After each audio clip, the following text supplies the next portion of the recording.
శ్రీకాకుళం జిల్లా పలాసలో ఇటీవల జరిగిన రోడ్డు ప్రమాదంలో ప్రాణాలు కోల్పోయిన గొర్రెల కాపరి దుబ్బా దానయ్య కుటుంబ సభ్యులను రాష్ట్ర మంత్రివర్యులు కొలుసు పార్థసారథి ఇచ్చాపురం ఎమ్మెల్యే బెందాలం మరియు పలాస ఎమ్మెల్యే కలరుగావుతు శ్రీష కలిసి దానయ్య కుటుంబాన్ని పరామర్శించారు. ఈ విషాద సమయంలో బాధిత కుటుంబానికి ధైర్యం చెప్పి వారికి అండగా ఉంటాము అని భరోసా కల్పించారు. రాష్ట్ర మంత్రివర్యులు కొలుసు పార్థసారథి తమ చారిటబుల్ ట్రస్ట్ ద్వారా బాధిత కుటుంబానికి 5 లక్షల రూపాయల ఆర్థిక సహాయాన్ని అందించారు.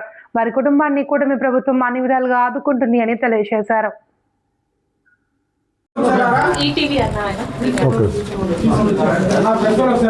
మంత్రి పార్థసారథి గారు విజయవాడ నుంచి వచ్చారు మీ పరిస్థితి తెలుసుకొని.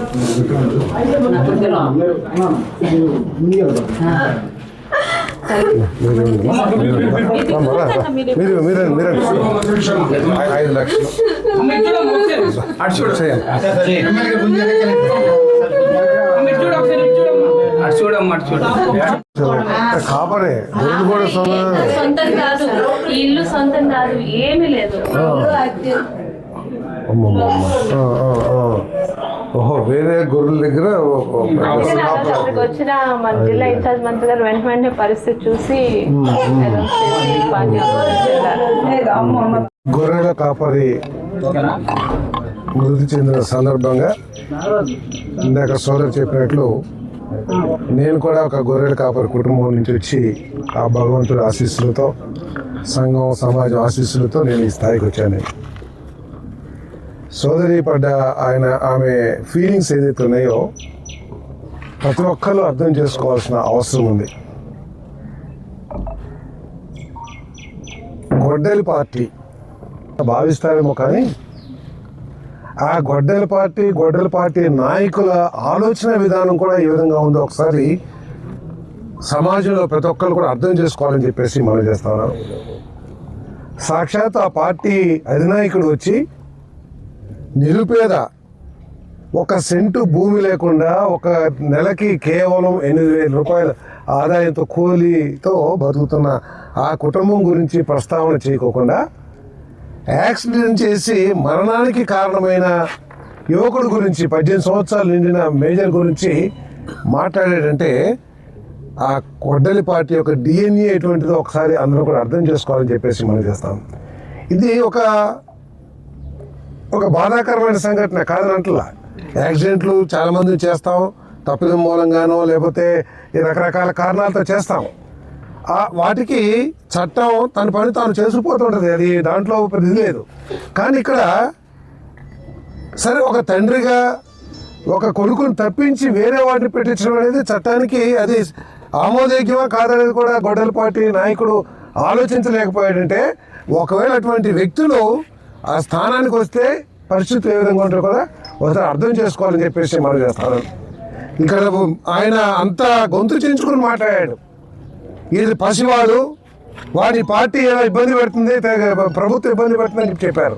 కనీసం ఒక్క మాటన్నా గొర్రెల కాపర్ గురించి కానీ లేదు వాళ్ళ పార్టీ వాళ్ళు పంపించి కనీసం ఆ కుటుంబం ఏమైపోతుంది, ఆ కుటుంబానికి ఒక సెంటు భూమి లేదు, చిల్లి గవ నిలవలేదు, ఏ విధంగా బతుకుతున్నారు, మా పార్టీ నాయకుడి ద్వారా తప్పు జరిగింది, అన్యాయం జరిగింది, దాన్ని ఆదుకోవాలని కనీసం ఆలోచన ఉందని చెప్పేసి నేను అడుగుతా ఉన్నా. నేను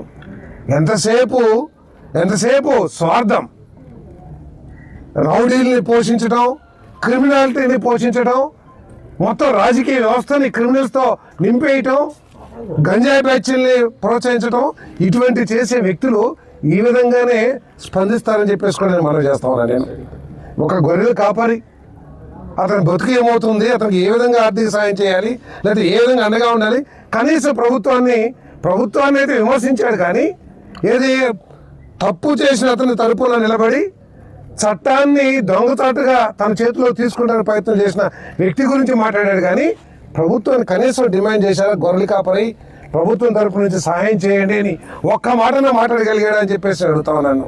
అంటే గొర్రెల కాపర్ లక్షలు, ఈరోజు గొర్రెల కాపర్ల సమాజం చాలా వేలెత్తి చూపిస్తూ ఉంది, చీ అంటా ఉంది ఆ పార్టీ పట్ల, ఆ పార్టీ నాయకత్వం పట్ల అని చెప్పేసి కూడా నేను మనవి చేస్తా ఉన్నాను.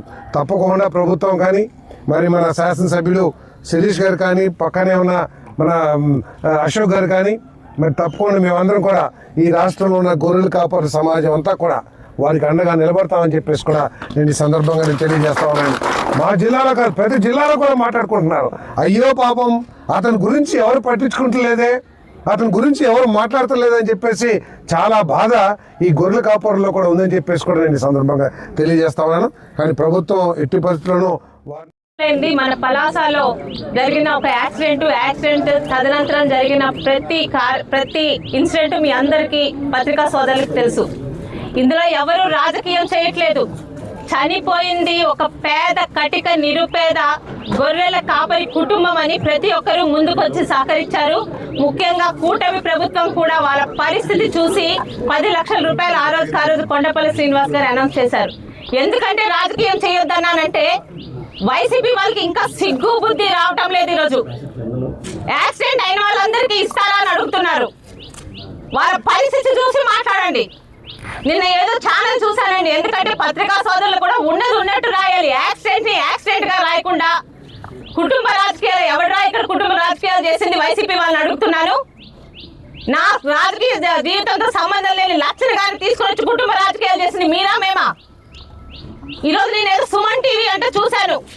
ఒక తల్లి బిడ్డ గురించి ఎలా బాధపడుతుంది అని చెప్పి అప్పలరాజు గారు కొడుకు గురించి తల్లి గురించి రాసేది సిగ్గుపడాలి. ఒక్కసారి అక్కడ చూడండి. 2 కొడుకులు పోగొట్టుకున్న ముసలి తల్లి కదా, యుక్త వయసులో భర్త సరిపోయి ఏం చేయాలో చేరుకున్నా అక్కడ బేల చూపులు చూపిస్తున్న ఒక భార్య కాదా? అసలు తండ్రికి అర్థం, తండ్రి పేరు కూడా తెలియకుండానే తండ్రిని తీసుకెళ్లిపోయారు. ఆ 2 పిల్లలు కాదా? ఈరోజు మీడియా కూడా కాస్త విలువలు ఉండాలి. చనిపోయినట్టుగా రాయండి. కొంతమందిని మాట్లాడుతున్నాను, చాలా బాధ అనిపించింది. అహంకారంతో ఒక ప్రాణం తీసేసి రోడ్డు మీద అనాథ శవంలా పడేసి కొడుకుకి డ్రెస్సింగ్ చేసుకోవడానికి తీసుకెళ్లారు. మరి ఆయన బిడ్డ కదా, ముసలి తల్లి బిడ్డ కదా? అంటే పేదవాళ్ళకి ఈరోజు విలువలు ఉండవా? దానికేమో మాట్లాడుతున్నారు. అప్పలరాజు గారి భార్య అనే తల్లి ఆయన కొడుకు గురించి వెలవెలా ఏడుస్తుందంటే మరి ఇక్కడ వీళ్ళు ఏడుపులు కదా?